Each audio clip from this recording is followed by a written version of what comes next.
Kamikaze attacks, the Japanese tactic of ramming one's aircraft into enemy ships in a suicide attack, was one of the most well-known, violent, and malicious strategies of World War II. Although kamikaze aircraft attacks were the most used and well-known suicide attack of the later stages of World War II, the Japanese employed other self-sacrificing tactics and craft against the Allies. Vehicles were categorized into special attack units, which were the name of units involved in suicide missions. 4 of the lesser-known Japanese suicide vehicles are the Shin'yō Motorboat, the Kaiten piloted Torpedo, the Fukuryu diving suit, and the Yokosuka MXY-7 piloted bomb. By late 1943, the Japanese government was already considering applying drastic suicide tactics in battle due to the fact that the war was turning in favor of the Allies. One such Japanese special attack unit was the Shin'yō Suicide Motorboat. These boats had the goal of ramming into larger enemy ships with explosives to cause massive damage. The Japanese military was interested in Shin'yō motorboats because they could attack enemy landing craft, which were harder to hit for kamikaze planes and could weaken any enemy invasion force.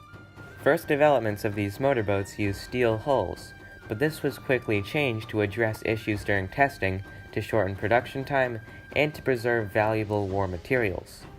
The design itself was also kept simple in order to maximize production. 2 main types of these boats were produced. Type 1 Shin'yōs were powered by reconditioned automobile engines, the 67 horsepower Toyota KC Special type. Because it was a car engine, it caused reliability issues, and Shin'yōs often broke down or caught fire because of it. This gave it a speed of 33 kilometers per hour. Given that it was a suicide craft and usually had a one-way trip, its projected range was 121 miles. The Japanese still sought a faster model, but no developments toward this goal were successful. Shin'yōs only had 1 pilot, were 19.7 feet long, and were usually fitted with a 600-pound explosive in the front of the boat.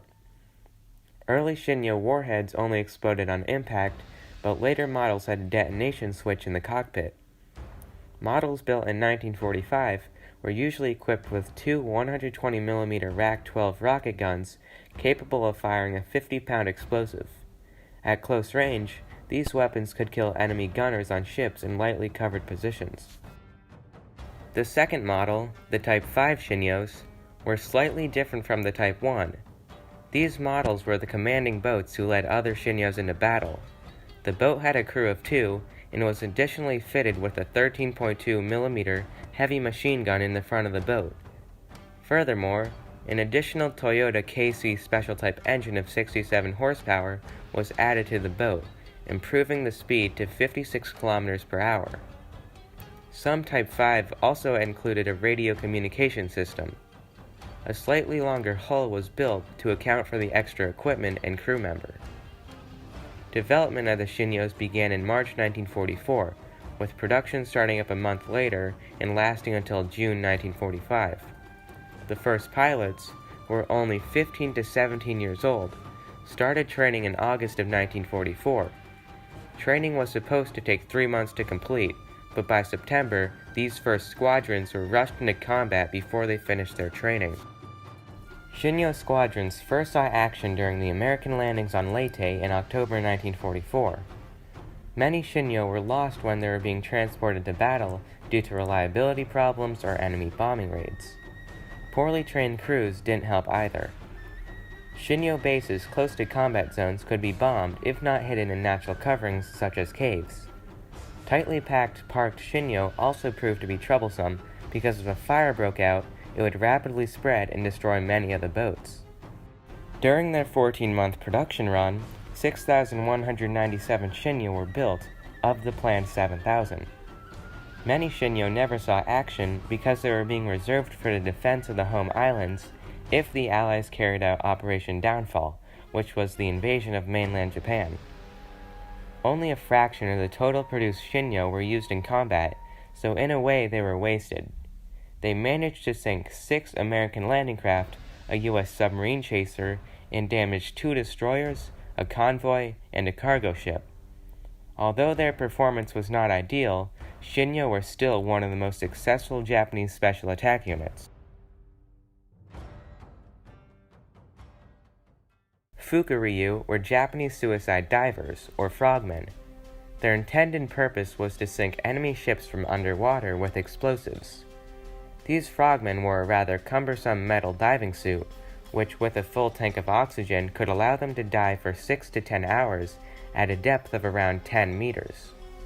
These underwater divers would swim below the surface and use a 5-meter bamboo pole to push a mine filled with 15 kilograms of explosives against the hull of an enemy ship.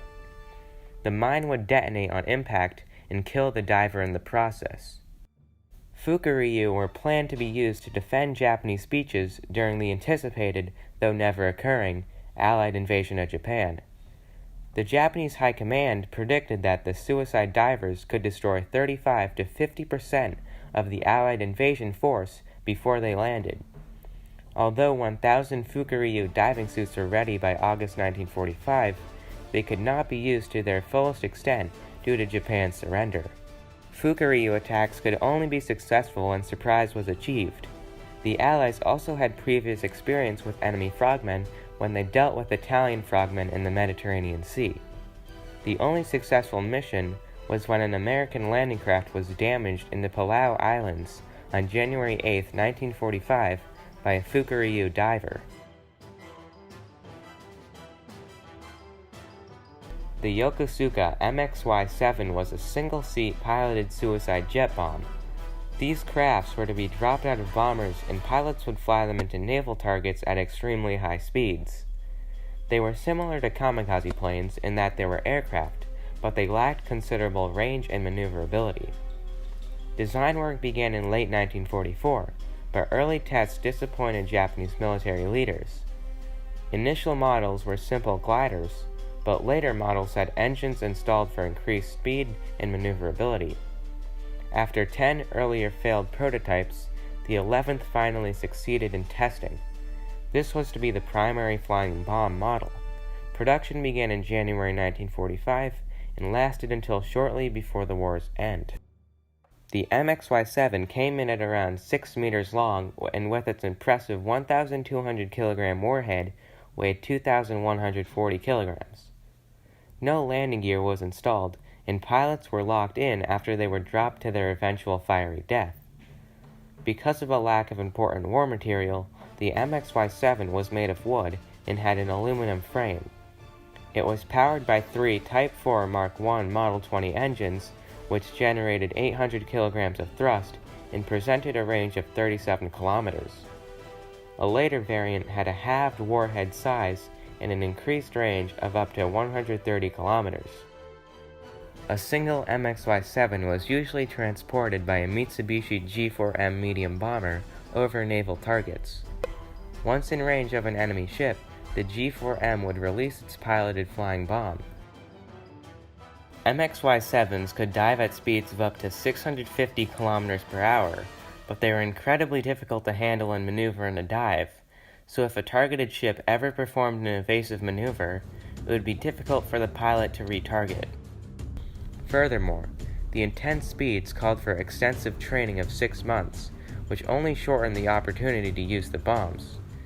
As the Japanese government became more desperate, young pilots were shipped off to do their missions with inadequate training. While being transported to battle, the MXY-7 and its transport were vulnerable to enemy aircraft. By 1945, Japan's air power was severely weakened and could not bring adequate escort fighters to support the MXY-7s. March 21, 1945, saw the first use of MXY-7s, but it only resulted in failure. American fighters intercepted the G4M bombers before they could reach their target. A later mission resulted in the damaging of an American battleship and the sinking of an American destroyer, though the destroyer had been moderately damaged in a previous kamikaze raid. Beyond that, 2 other Allied ships were damaged beyond repair, and 5 others were damaged during the Battle of Okinawa in the summer of 1945. In total, 852 MXY-7s were produced in 1945, but less than 60 saw combat. Similarly to the Shin'yō, they were not used efficiently as many did not see combat. The Kaiten was a small, piloted suicide submarine torpedo. Manned torpedoes weren't a new concept, and they allowed for more guidance and maneuverability by the pilot compared to regular torpedoes. One of the most famous examples of manned torpedo usage was by the Italians during their raid on Alexandria in December 1941. Development of the Kaiten torpedo began in February 1944, with the first prototype being completed on July 25th. A few different models of Kaiten were designed, but only two were produced extensively, that being the Type 1 and the Type 4. Although the Type 4 was made in moderate numbers, only the Type 1 was ever used in combat. Kaiten were carried in submarines, usually in groups of 2 to 6, and would be launched from the submarine at the surface of the water when attacking an enemy ship. They were typically launched from a distance of around 7.5 kilometers or closer.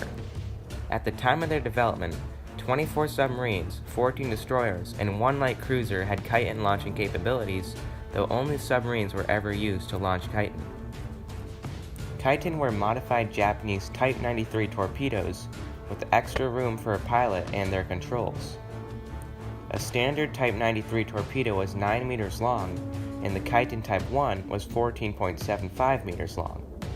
In terms of mass, the Kaiten was 8,255 kilograms, which was significantly heavier than the 2,721 kilogram mass of the Type 93 torpedo.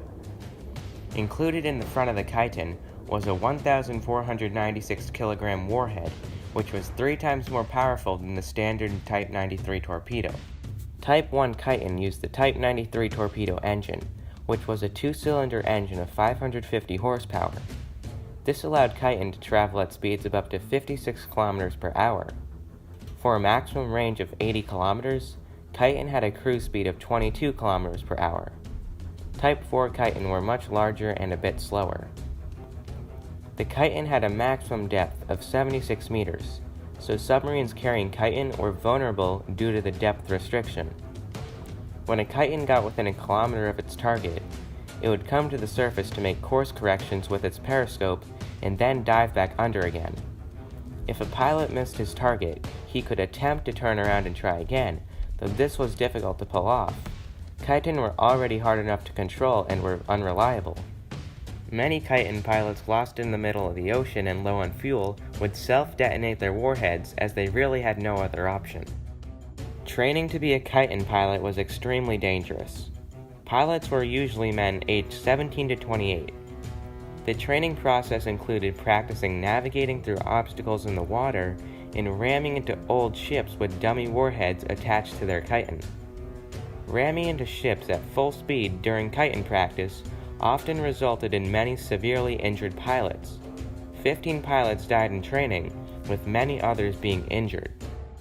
The first successful Kaiten attack came on November 20, 1944, when the oiler USS Mississauga was sunk by a single Kaiten in the Caroline Islands, resulting in 63 of the 298 crew members dying. This event was greatly exaggerated as a success by Japanese propaganda, but other successful Kaiten missions were incredibly rare.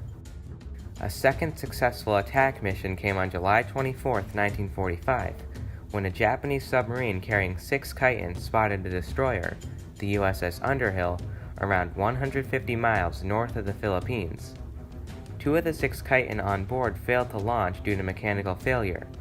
Of the 4 successfully launched, 1 was destroyed by depth charges, 1 was rammed by the Underhill, and a single Kaiten scored a successful hit near its bow and sunk the destroyer. 330 Type 1 Kaiten were produced during the war, with an additional 50 Type 4s being produced, though those were not used in combat. Overall, the Kaiten project was unsuccessful. 160 Japanese personnel were killed in Kaitens, and 600 Japanese personnel were killed in submarines made vulnerable by carrying Kaiten. Only 2 American ships were sunk by the Kaiten. In the end, the Japanese Special Attack Unit program proved to be ineffective. Although the large amount of explosives and numbers of vehicles could inflict massive damage on paper, Japan did not have the needed war materials to produce reliable suicide weapons. By the time of the war's end, Japan had not succeeded in slowing down the Allied advance, and hundreds of young Japanese men died while serving for their emperor on suicide missions.